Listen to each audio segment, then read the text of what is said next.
Welcome back to Between Two Racks with the Kilo Crew. On today's episode, we're going to explore everything isometric methods. If you've ever wondered what these methods are, how to effectively incorporate them into your training, and when to utilize them for maximum gains, you're in the right place. So, let's kick it. To get us started, Steph, I think we need to begin the episode by defining and explaining what isometric methods are in strength training.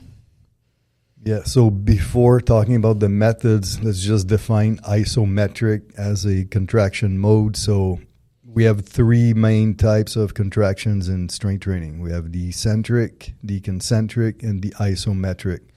The isometric, the big difference with that one compared to eccentric and concentric is that there's zero movement occurring as you're doing the contraction. So basically you're creating force, but then there's a stoppage, so there's zero action between the actin and myosin, and then you're kind of holding and try to rise the amount of tension created within the muscle, but without movements.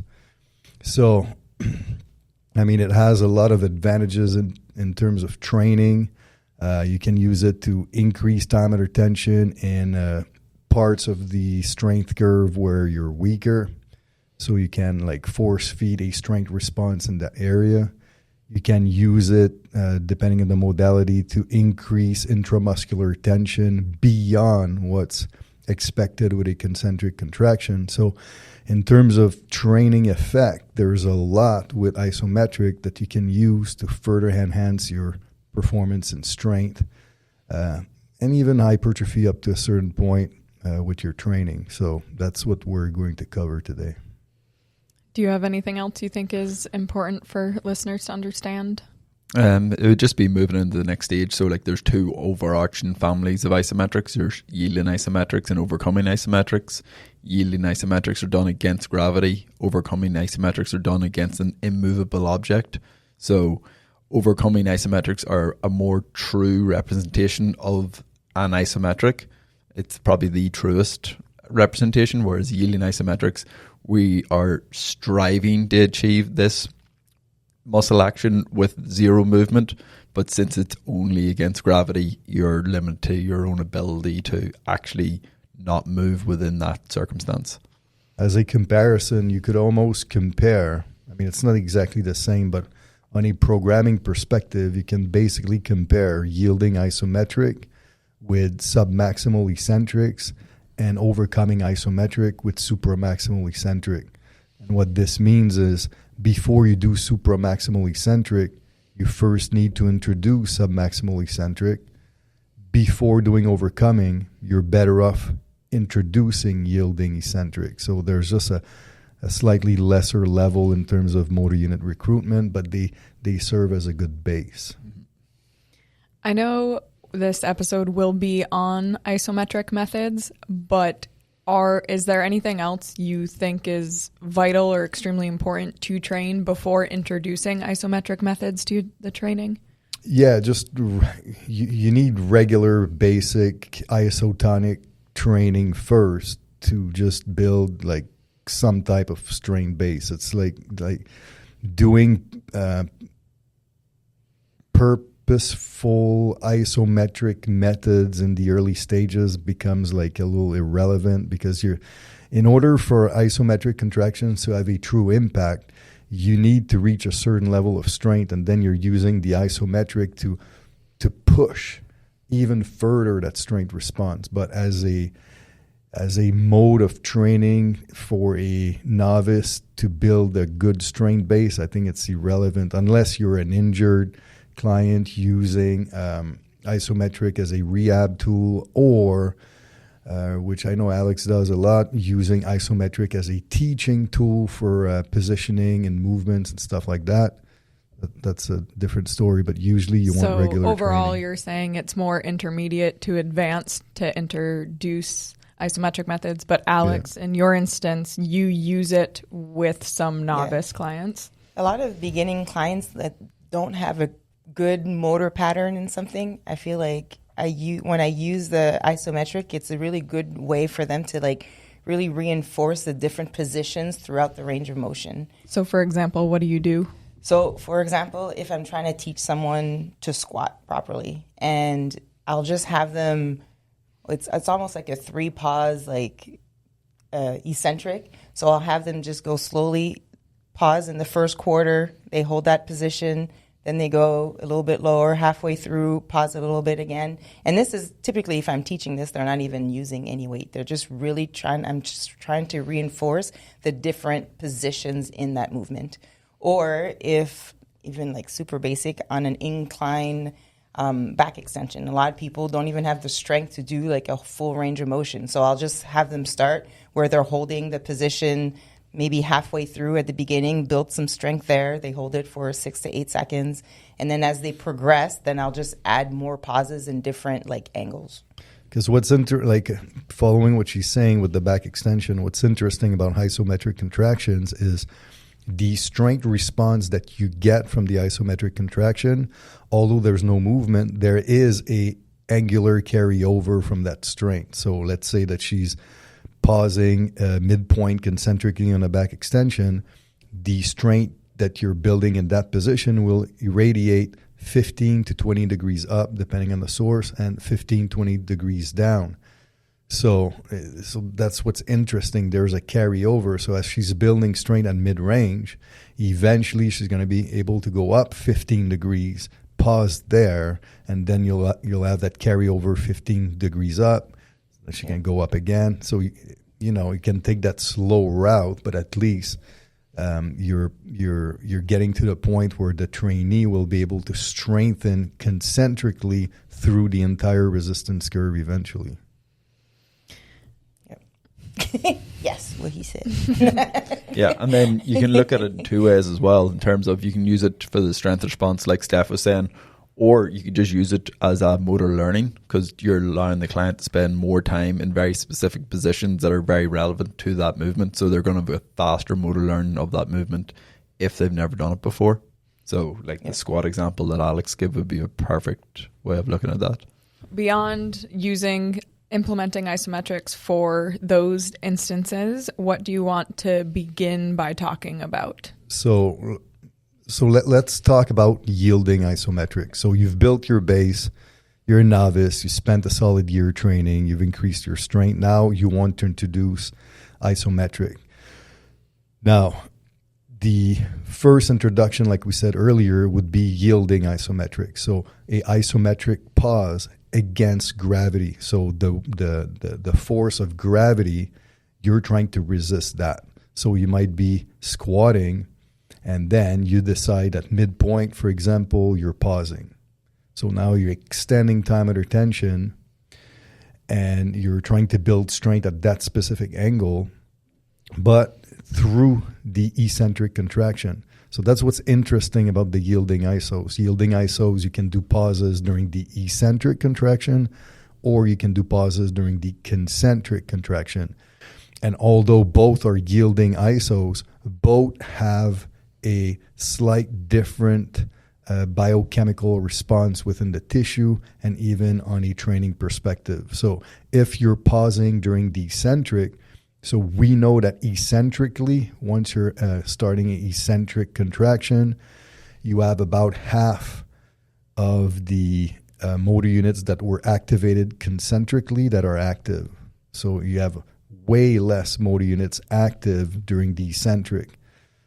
Now, the thing is, one of the reasons why you're stronger eccentrically is because you have a protein called titin that bonds to the actin and myosin that creates more resistance. But on a motor unit perspective and muscle fiber perspective, you have half of them active. So that's creating a lot of damage to the tissue, to the fibers, because now these fibers have to withstand the same load, but with half the fibers. So that by default, that eccentric contraction will create muscle damage. So now imagine I'm in a situation where I have a slow, let's say I have a 4-second eccentric. By default, I'm creating muscle damage. But now if I decide to do a 3-pause eccentric where I'm pausing in the top quarter, I'm pausing in the middle, I'm pausing in the bottom quarter, then I'm going back down. Now I extended my time through a eccentric contraction. So now I'm creating even more muscle damage, which like the chemical cascade will trigger a release of insulin growth factor 1, mechanical growth factor. So in a sense, indirectly, yielding isometrics done during an eccentric contraction could actually promote an increase in hypertrophy, assuming lifestyle, nutrition, and on recovery is on point. So there is that advantage on top of it, but you will build strength. Whereas now, if you're doing a isometric pause during the concentric, now you have all of these motor units being activated, but now you're basically, if you're pausing, let's say in the bottom quarter or midpoint or top quarter, what's happening is now you're killing the momentum created from the kinetic energy built eccentrically. And now like that spring effect that you're getting from the bottom position coming up, creating that momentum and that force to complete the concentric, now it gets negated. So you're killing momentum, you're pausing. So now you kind of need to switch in second gear to keep going through that concentric action.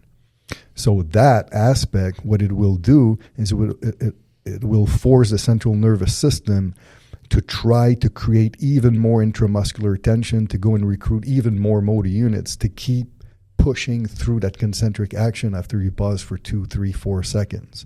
So on a strength perspective, it has some advantages because it really forces you to create or attempt to create more force concentrically, which will translate later on to a stronger overall isotonic action whenever you're doing your movement later on. So this would be the first step. And then within the yielding isometrics, there's multiple specialty techniques.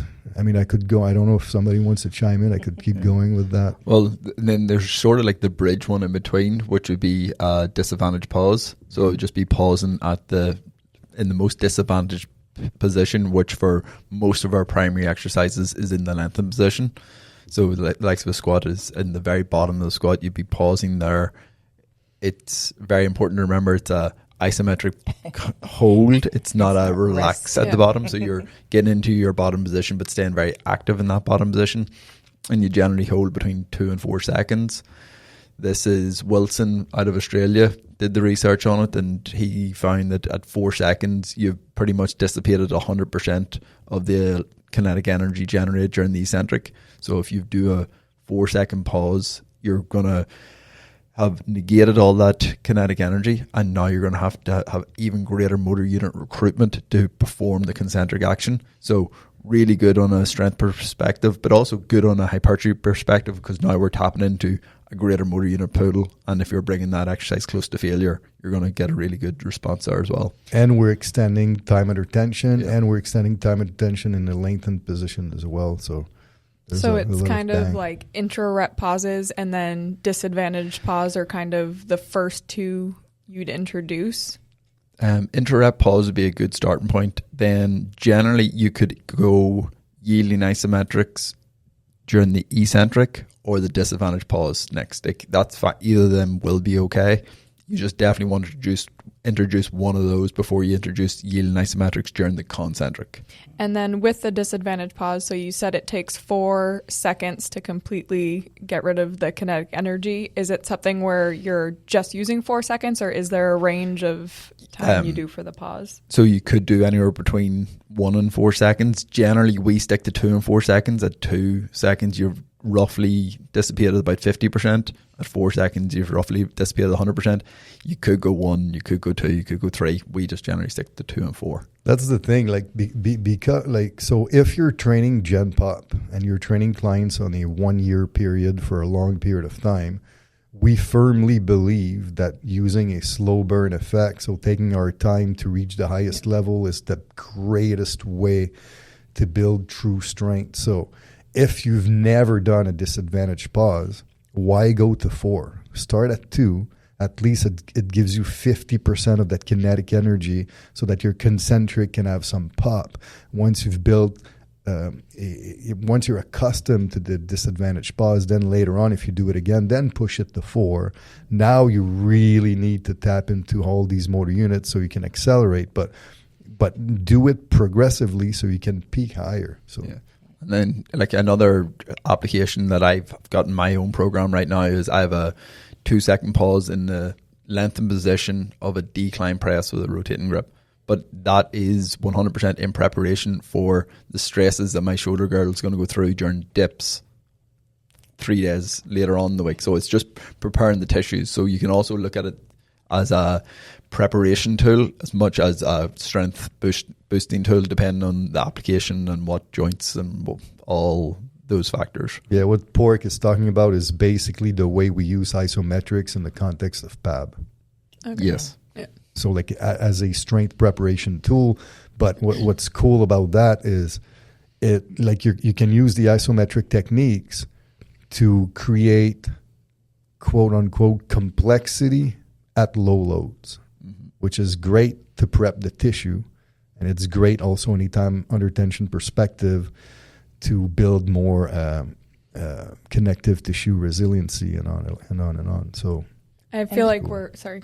And we do use that with like newbies too, like in terms of when they start doing, let's say, split squats, or if they're doing flies. Well, we'll start with one, although we don't use the 1 second that often, but like in that instance, like as a loaded stretch, and then just to reinforce the bottom position, you can still use it with a 100%. brand new person. Yeah, but I really want to reiterate what Pork said earlier, though. There is a difference between pausing in the bottom of a split squat, for example, and just staying there and chilling there to stretch the tissue. Yeah, for sure. And a isometric contraction where you're going down and pausing and holding tension there. So that's very different. Because if you just relax, it can be good as a tool to feel the bottom position, get a grip of, okay, yeah, this is okay, my hamstring is covering my calf. Yes, my heel is still in contact with the platform. Okay, like I'm going to try to push further to feel that range of motion. That's one thing. But a isometric in the bottom where you're pausing, this is way more intense because now you're getting to that bottom position where everything is stretched. And now you're creating tension in that stretch position.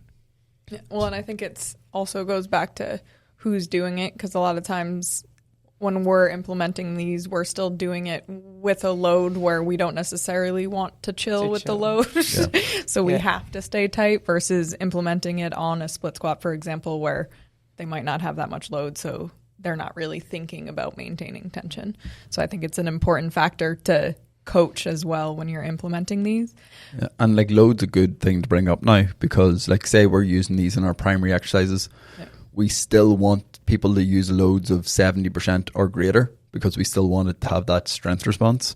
So just because you're getting introduced to an isometric for the first time, don't like go 50%. Like we want at least a minimum load of 70% on those big primary exercises, especially in the A series. Once it's in the B series and you've created fatigue, it gets a little more complicated, but in that A series, definitely start with a minimum load of 70%. And just to clarify, Boric is talking about yielding isometrics. Yes, 100%.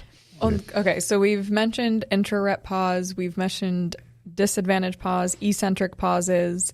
So I know there are more as well. Do we want to go into more? So the disadvantage pause, the eccentric pauses, so it can be from 1 eccentric pause to 3 eccentric pauses depending on the range of motion. Then there's sticking point concentric pause. So now you go down on bench, come back up, and then wherever that client's sticking point is, like half an inch or 1.5 centimeters below, you pause for 2, 3, 4 seconds, and then you explode back up. So most people on bench press, the sticking point is 4 to 6 inches above the chest, but you need to figure it out with your specific client. So that's another cool technique for strength development. Then you have 3 pause concentric. You have statodynamic, Yep. which has more of a power element to it. So the big difference between a statodynamic and a sticking point concentric pause, because both of them require one pause during the concentric. Statodynamic, instead of pausing just below your sticking point, you're pausing in a position of a mechanical advantage. So you're getting to a position at about halfway or slightly above midpoint. So you're going to be in a strong position, and you pause there 2 to 4 seconds, then explode. But the other difference is the sticking point concentric pause. You're trying to use the maximal load you can for the sets and reps provided. Statodynamic, since it's more of a power output based exercise, it's going to be sub-maximal loads.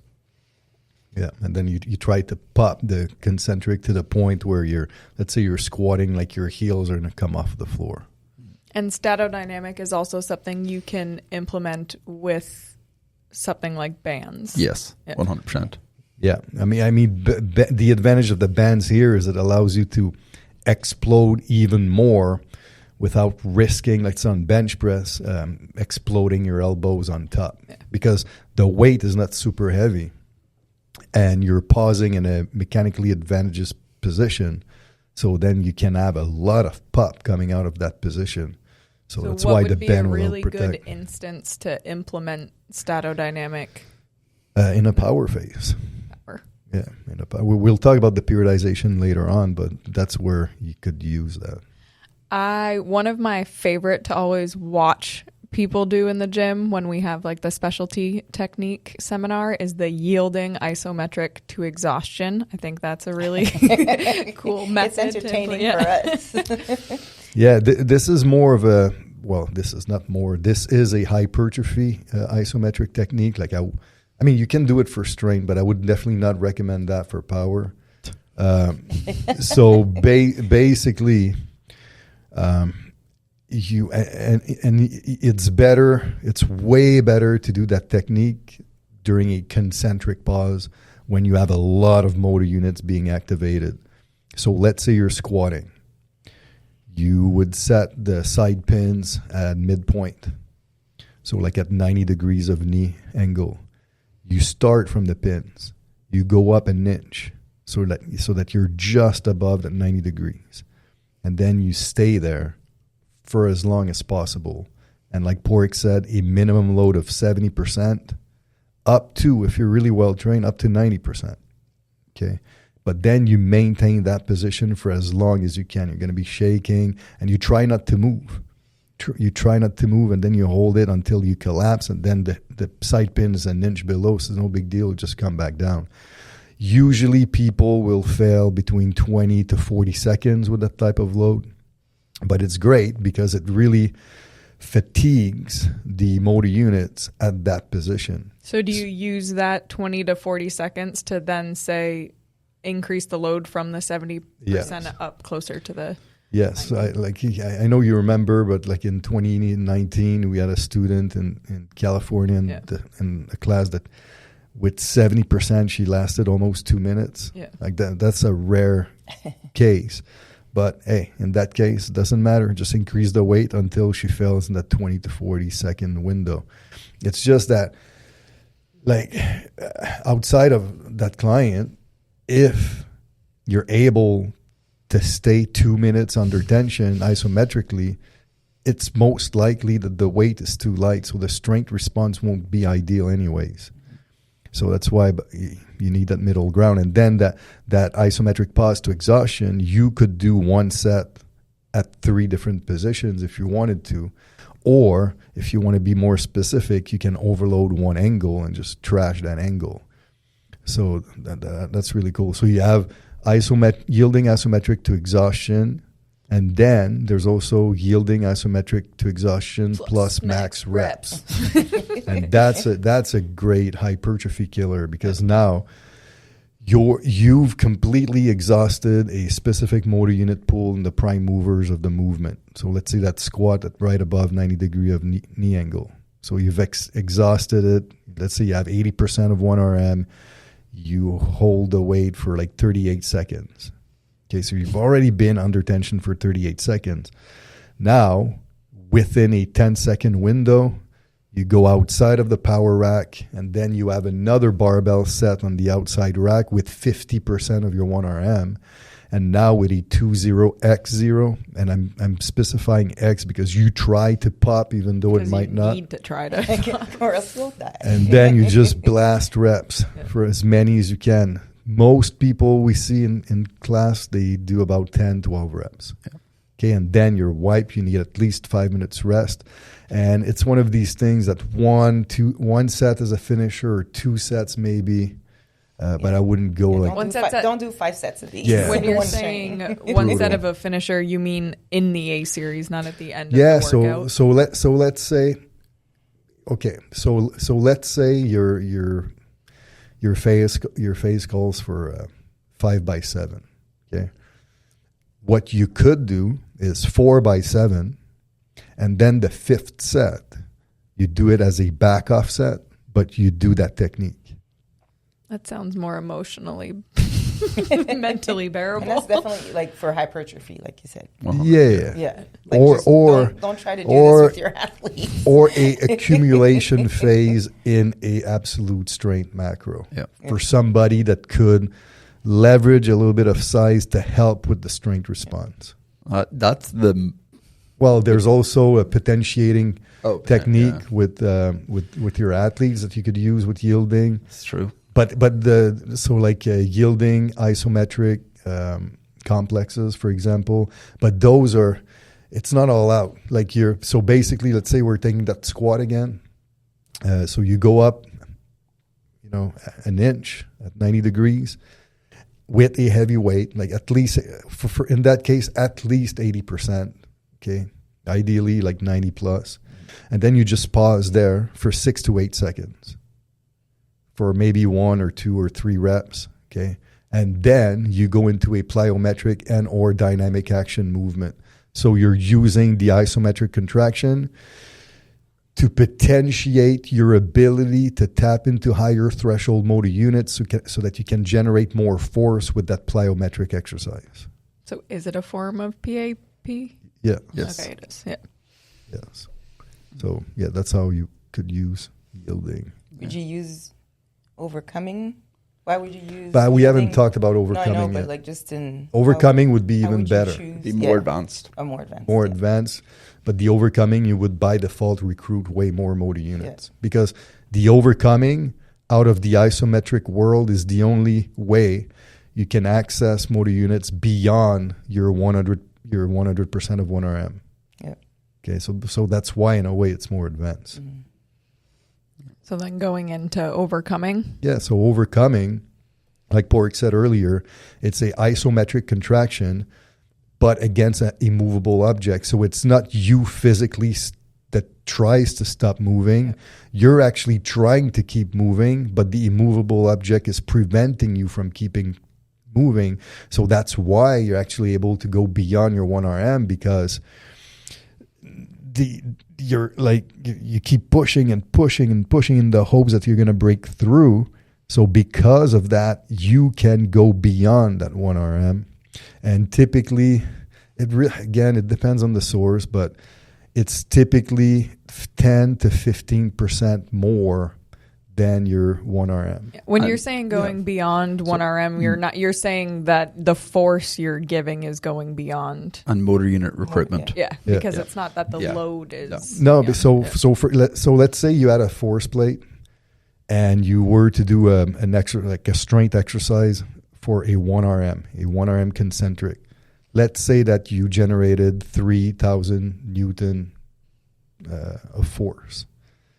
Now you could do the same movement, but as a overcoming ISO, you could maybe, 10% more. So you could have like 3,300 Newton doing the same movement.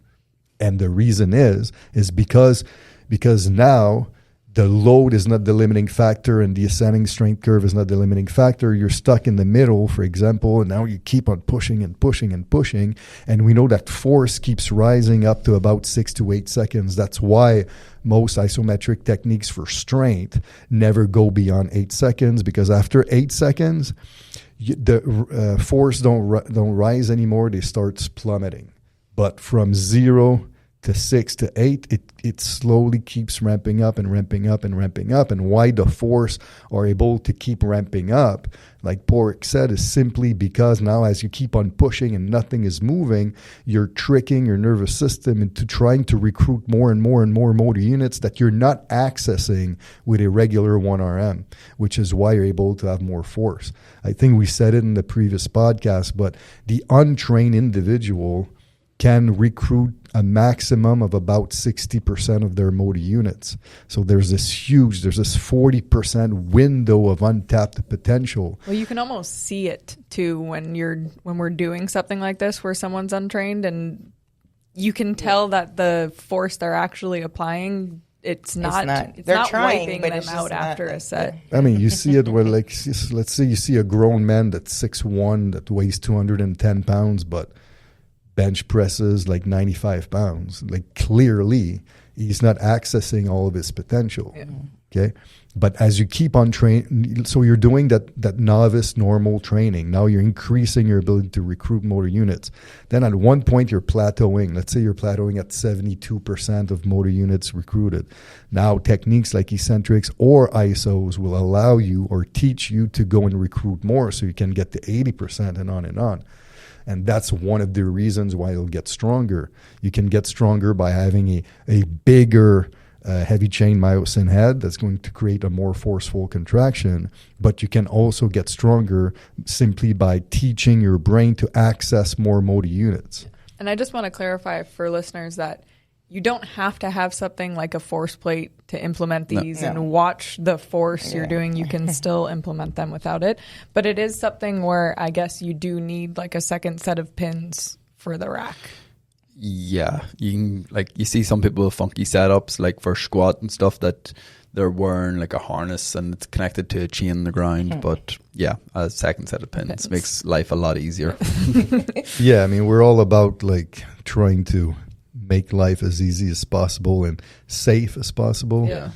Or even people who makeshift like a second set of pins with J hooks and bands, and it's I don't know. Like, if you have no choice, you have no choice. But you can also use overcoming, like in the pad, in the context of pad, we still use it in the end range of the shoulder, like shoulder external rotation, lateral. Yeah, and I mean, yeah, you can do overcoming against your coach. Yeah, like your coach can like, it's like break the tiny little muscle doing it. Yeah, it just gets a little trickier if it's big weights, big movement. Yeah, no, for sure. It's different, but I mean, you can still do it. Like back in the days, like functional isos were done with the coach just pushing like on your shoulders. You're in the bottom of a squat or something, and they just or on bench, like you're in the bottom.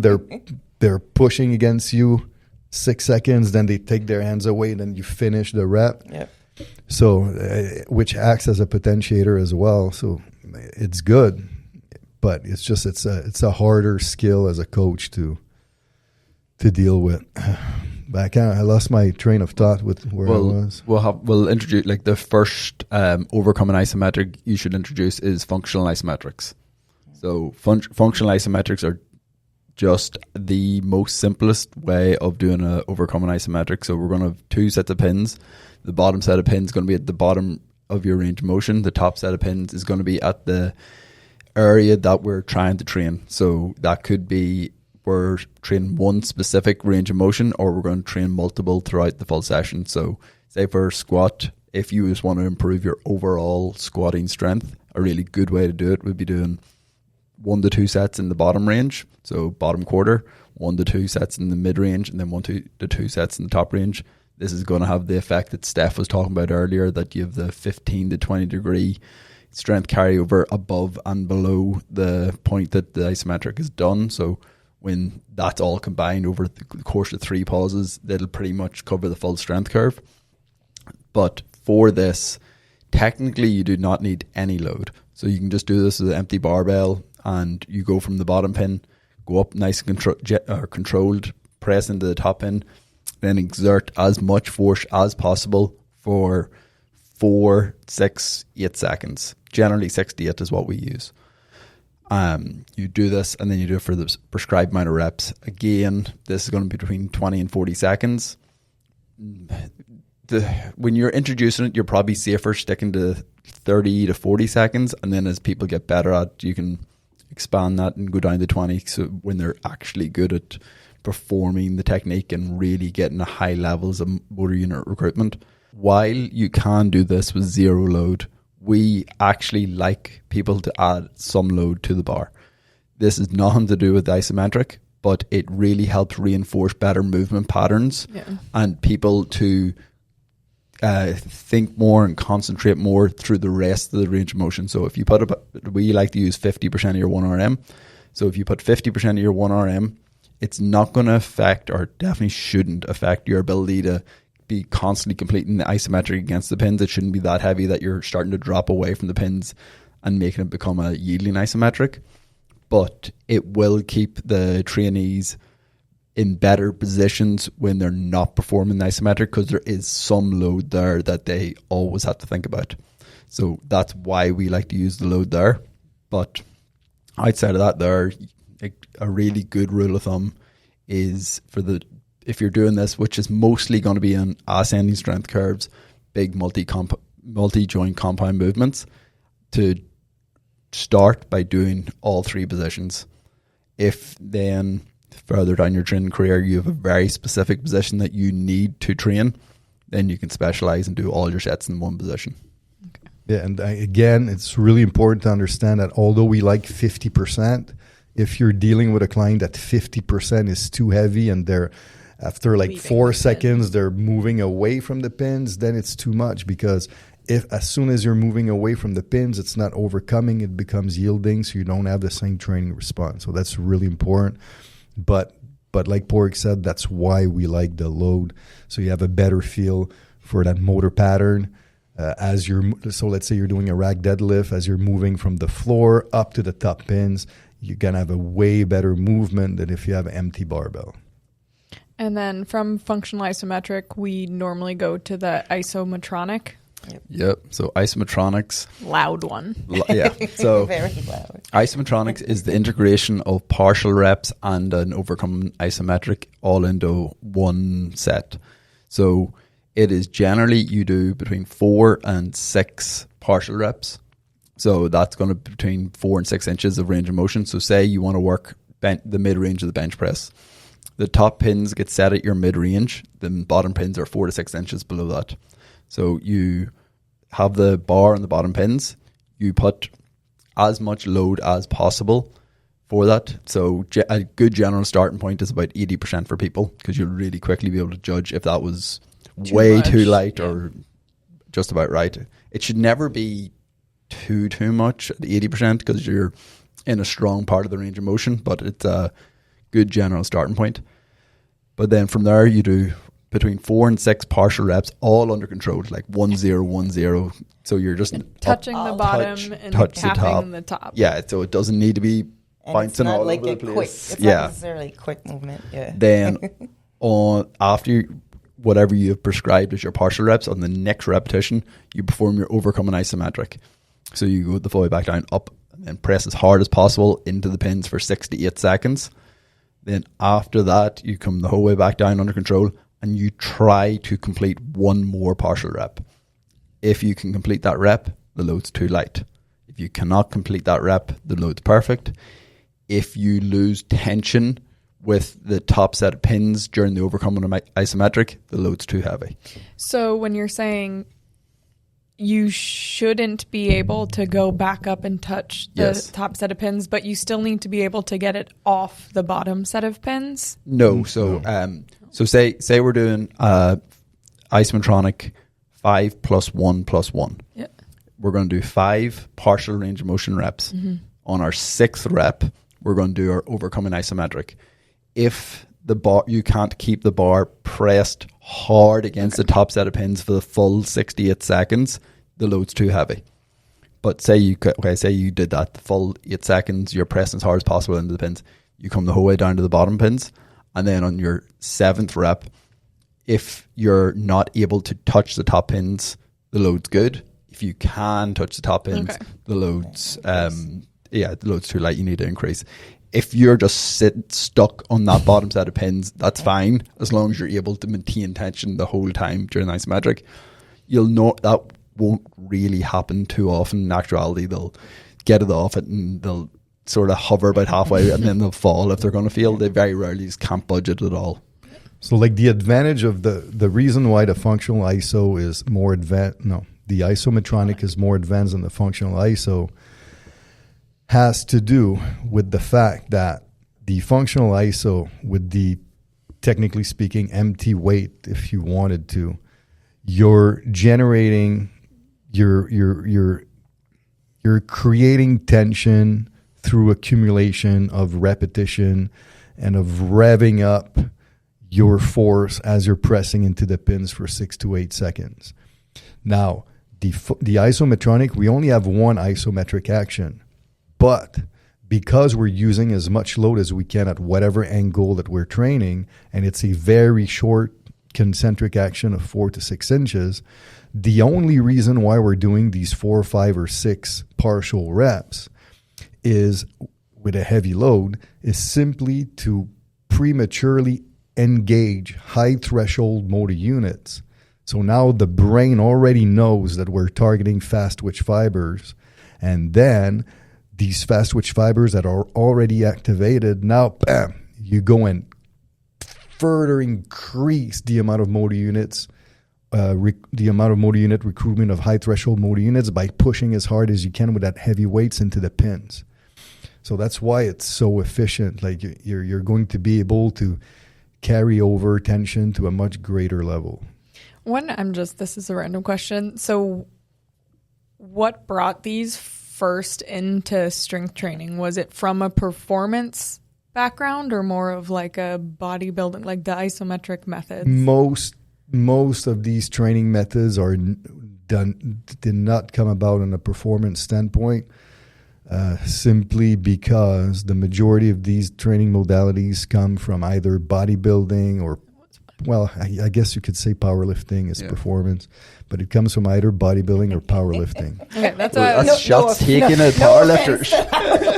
No, but in my mind, I was thinking more of like team sports. You always say team. Yeah, like the overcoming isometrics definitely had more of a powerlifting background. Yeah. I'm just asking because I do find that it's something that not a lot of coaches implement all the time, and then when they come here and they're able to try it, everyone really likes it, especially like the functional isos and the isometronic, and they never really know what to expect feeling wise after completing it, and then they're like, wow, that completely wiped me. I'm sweaty from my sets of doing it. And it's always reinforcing with everyone the fact that when you're doing these, you're trying to break through that second set of pins. You won't, but that's the intent you're going with. But coming back to the origins, because what's interesting and why I said it doesn't come from performance is, like, to my knowledge, functional isos can be traced back to the 40s. In the 40s, athletes didn't train. They had just started. They didn't train. So that's why I'm saying it comes from like the physical culture world of things. And then Anthony DiTillo in the 70s is really the one who kind of, because he was writing for Iron Man magazine, he's the one who kind of popularized these techniques. But DiTillo, interestingly, was the perfect hybrid. Like, he would compete in bodybuilding at 200 pounds. And then he would go and compete in powerlifting at 300 pounds. Then compete again bodybuilding at 200 pounds. But that dude was strong as hell. And he used a lot of functional isos and isometronics. And he even used forms of isometrics, which I've used in the past too. It's just, to me, that's even more advanced, where you're doing these partials, 1, 2, 3, 4, 5. Then you're pushing as hard as you can. And then when you're attempting the 7th rep, the coach pulls the top pins out, and then you do a full rep. So now that you have all of that potentiation and fatigue, and now you try to create a full action following it. So there's so much you can do with isos. Yeah. And then for the isometronics, it's the same as the functional isos in terms of you can do it across the full range of motion. But the only difference with this is the first time someone's ever exposed to it, they're probably going to need 3 to 4 sets to actually find what weight they need. So if you have in your head that they're going to do 1 to 2 sets in each range of motion, they're most likely not going to achieve any proper working sets. So you're safer giving them all one specific range just so they learn what their ability is and get a better understanding, because that's a very advanced technique to learn loading on. Yeah. And I will also say functional, like overcoming ISOs, like functional ISOs, and especially Isometronics, make sure that you have a good base or you've done a pad block prior to introducing this in the bottom range of an incline press, for example. Because the amount of tension that the tissue has to withstand as you're pressing as hard as you can for 6 seconds in the bottom quarter of an incline press, Jesus, like this kills. So, you need to be conscious of that as well. Yeah, and then you should also go from weakest position to strongest position within the session if you're doing multiple ranges of motion. Just because on neurological aspect, we're trying to build the weakest position the most, so it makes most sense to do it when you're freshest. Yeah, because on bench press, obviously the limiting factor is the bottom position. So if you start with the top, we're already stronger. By the time you train the bottom, you're fatigued. So your strength development is not as great. So now the strength you're building there cannot necessarily help you to overcome the bottom position in a regular concentric rep. So you're way better off doing from weak to strong. And then there's, for athletic development / power with overcoming, then you also have overcoming isometric complexes. Where it's the same ideas with the yielding, but this time it's overcoming. So you have even more motor unit recruitment potential. So you push as hard as you can for 6 to 8 seconds, 1, 2, 3 reps, potentiate high threshold motor unit recruitment. You follow by a plyometric action. And you can also do, for hypertrophy purposes, isometric to exhaustion plus max reps. Overcoming isometric to exhaustion plus max rep, where you're pushing, again, with a weight of at least 70% as hard as you can. You want to feel within 20 to 40 seconds, same as the yielding. And failing that point is coming down from the pins. Yes. And again, you technically you could do it with no weight, but the problem though, if you do a overcoming without any weight, if you're a slow twitch, well-conditioned, endurance-type athlete, you might be able to push really, really hard for a very long time. So it gets a little counterproductive. So that's why we're saying, even in that case, 50 to 70%, so that you have some weight that eventually will bring you down to yielding. So you're not, it's hard, but you're not there forever. And then you follow by max reps at 50% of 1 RM.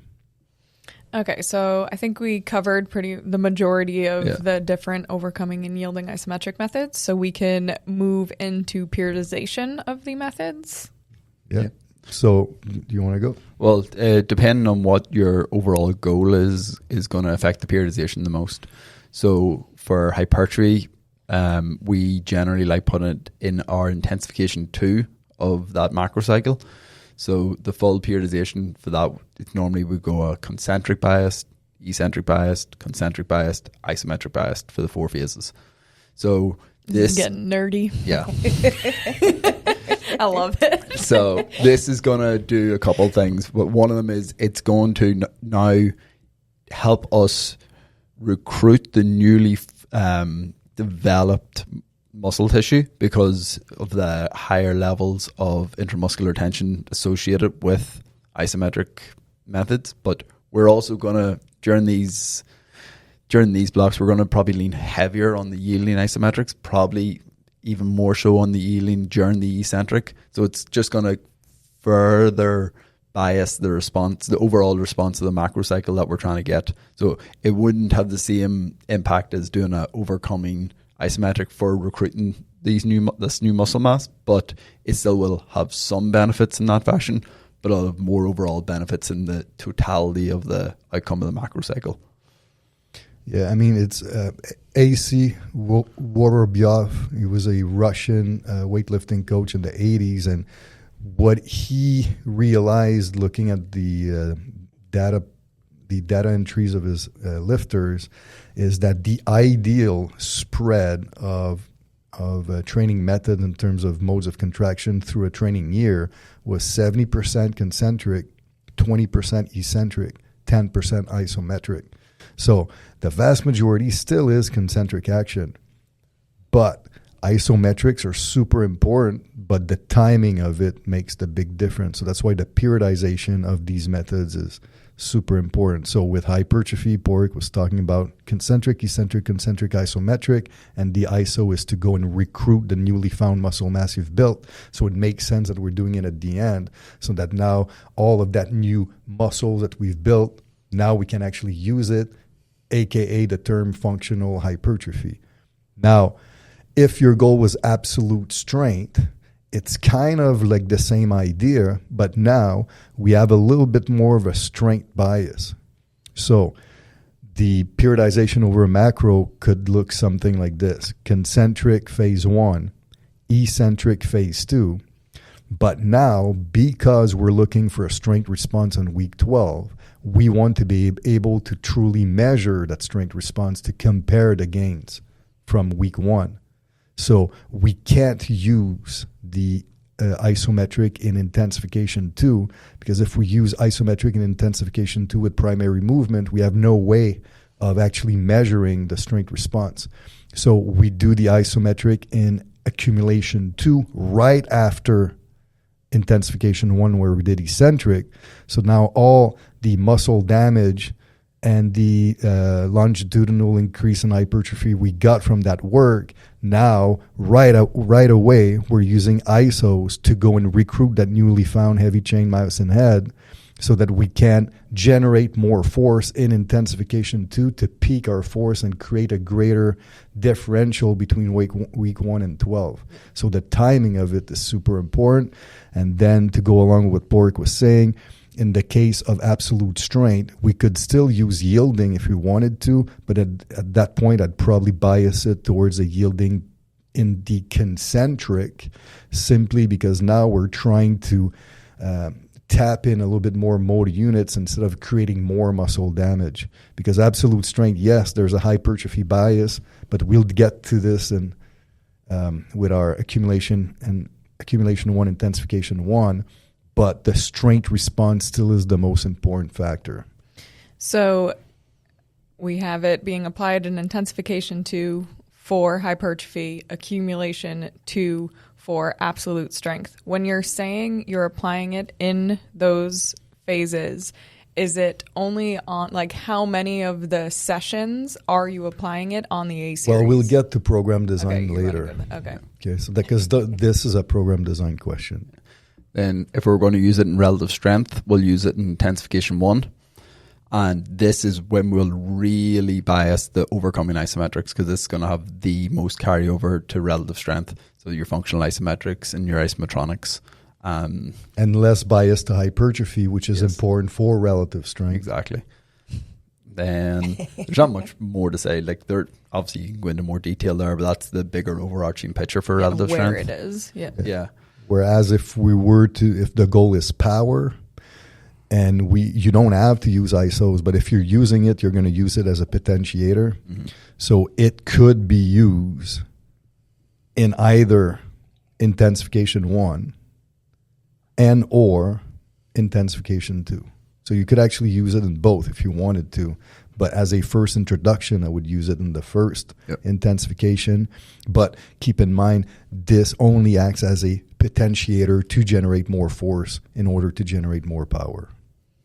Okay, so now, okay. And then this is heavily going to be biased on the complexes that we said. So the yielding isometric complex and the overcoming isometric complex, because anything else is going to negatively affect the power output. Yeah, exactly.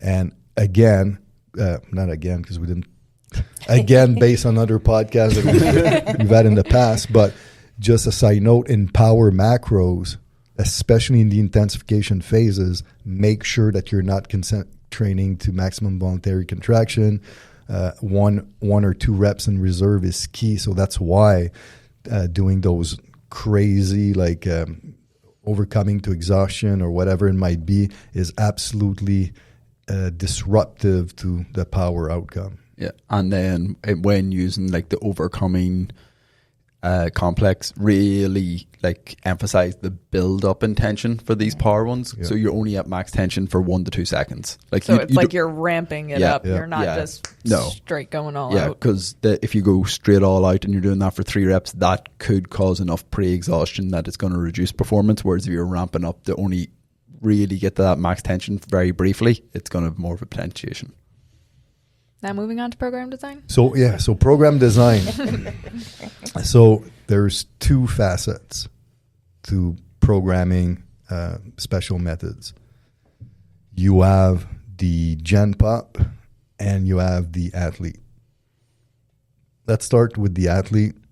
So the athlete, we have to understand that when we're going to use these types of methods, it will be in the off season. Aside from a NFL athlete, most team sports athletes off season is very short. So because it's very short, whenever we do something, we need to saturate the hell out of it. So if I'm doing one phase where I have isometrics with an athlete, every single day I will train isometrics. Now, with a Gen Pop, you can use 2 approaches. Either you can interject the training methods to the limiting lift that the client has. So 1 upper body limiting lift, 1 lower body limiting lift. So 2 exercise or 2 days a week, you have the isometric method, and then 2 days you have concentric isotonic action. So you're introducing it, you're involving it, but you're not full-blown saturating the microcycle with it. Or you could decide that, like we're doing a concentrated loading with that client and we're doing it every day. But for the most part, the way I use it with Gen Pop clients, it's on the limiting lift to emphasize the strength response in these limiting lift to try to auto-correct the strength ratios through time. So the way you do it, the novice, and novice, so like 0 to 1 year of training, I like to first introduce the technique to a B-series assistance exercise correlated to the limiting lift. So if the limiting lift is incline press, I might do it on an incline dumbbell press, and we're doing like a 3 pause eccentric, for example. And then let's say our limiting lift is the deadlift, let's say. So then you could do it on a specialty deadlift, on a specialty deadlift of any type. Not rack, because I'm not going to do overcoming right away, but it could be like a 3 pause eccentric RDL or conventional deadlift or whatever it might be. Now, as you move on to intermediate, now that technique can now move on to the A series on the actual movement that you're struggling with. And then if you're really advanced, now it will go on the A series movement and the associated B series movement, but that's on a different day. Yep. Because if it's incline press, I know that my incline press is on upper body 1 as an A series, but it's on upper body 2 as a B series. So now you have you have isometrics every day, but it's spread out between primary and assistance. Whereas the athlete that we're saturating, it will be every day, but on the primary every day. So then it becomes even more demanding because you have 2 more. You start with it, you're fresher, you have more sets, and on and on. Like that's the big thing from going from beginner that it's in the B series to intermediate is in the A series.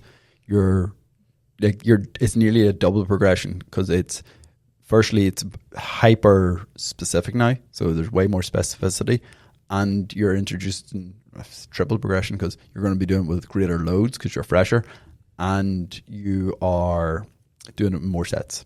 So like automatically there's a lot of increases, and then when you move on to more advanced and it's getting added into a secondary exercise, it all just keeps compounding. But yeah, it's very much that the more advanced someone gets, the more we have to saturate that quality to get the most out of the quality for what they need.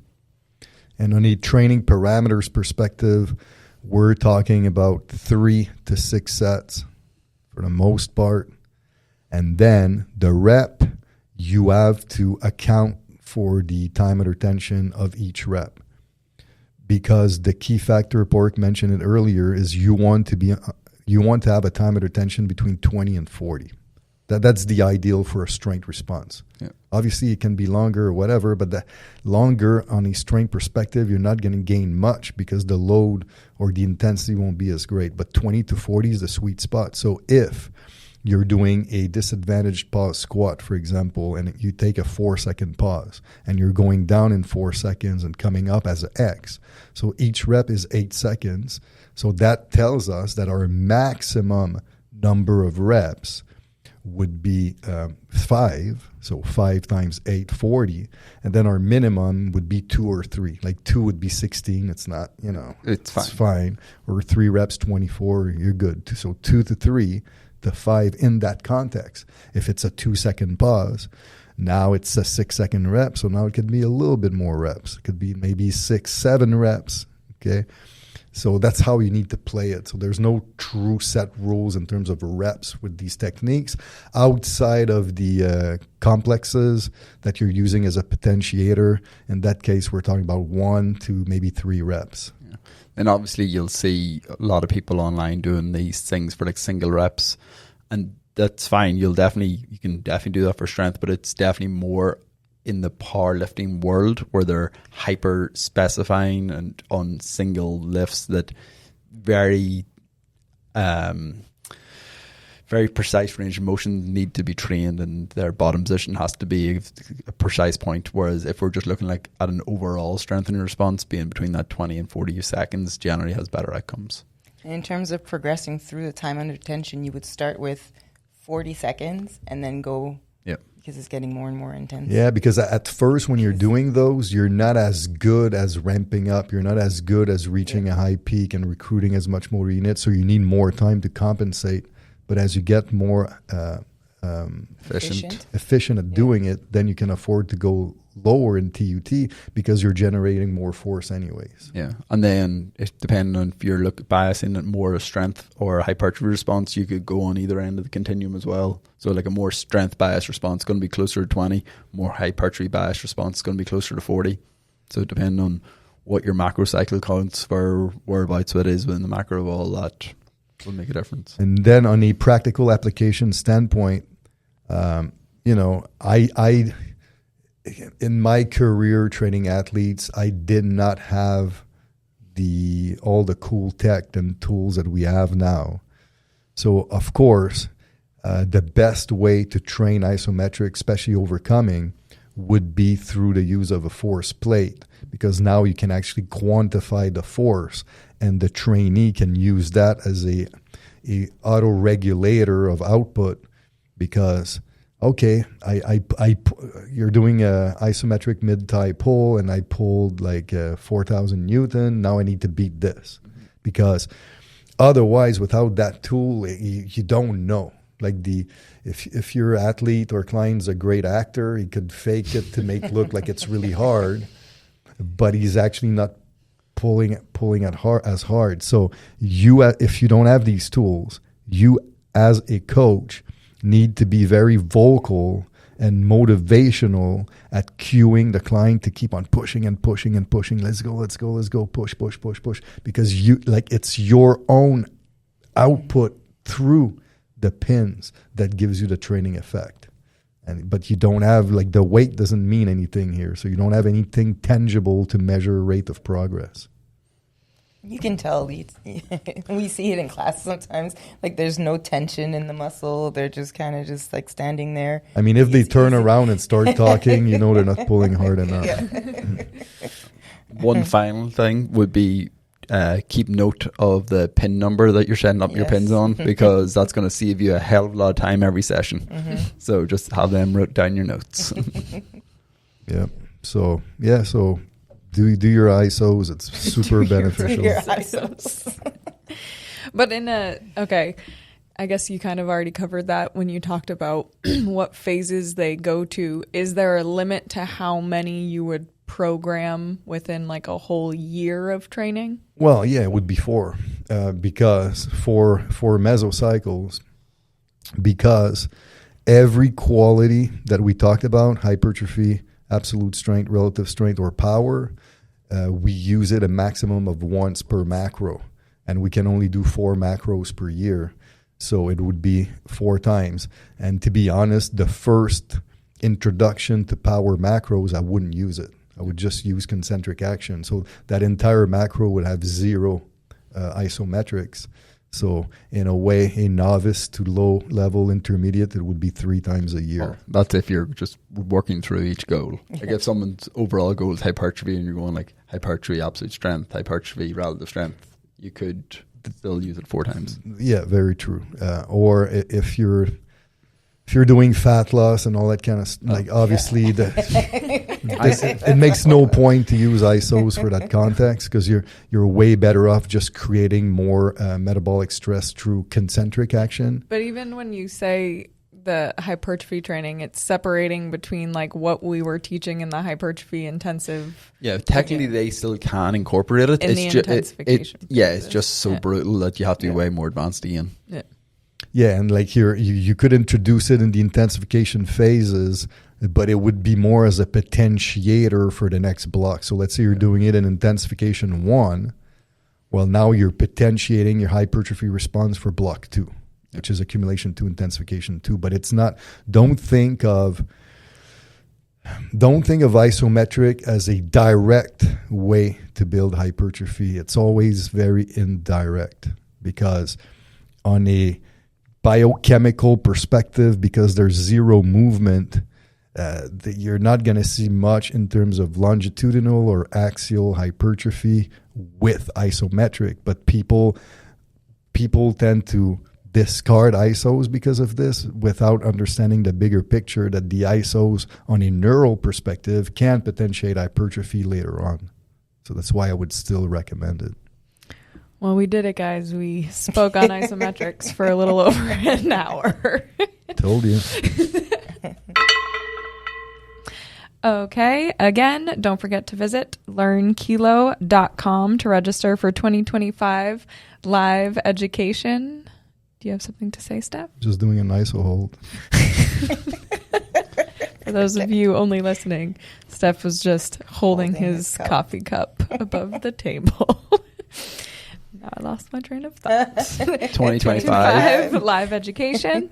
Don't forget, again, hop into the section below this episode to submit any questions or topics you have for our rapid fire Q&A episodes.